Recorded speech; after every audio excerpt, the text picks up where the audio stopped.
Hoje eu estou aqui no coração do Juntos pelo Araguaia, o Centro de Produção Florestal de mudas nativas do Cerrado.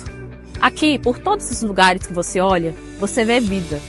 E são elas as responsáveis por levar a esperança aos municípios, às pessoas e a certeza que é possível um mundo ainda melhor.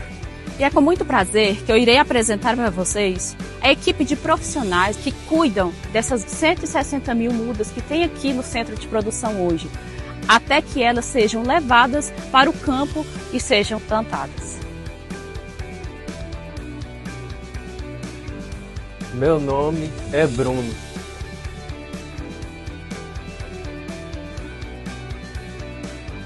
Jéssica.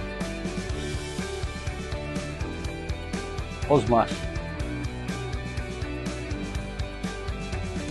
Eliane.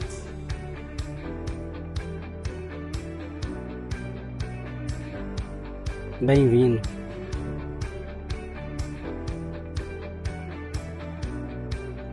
Kellen.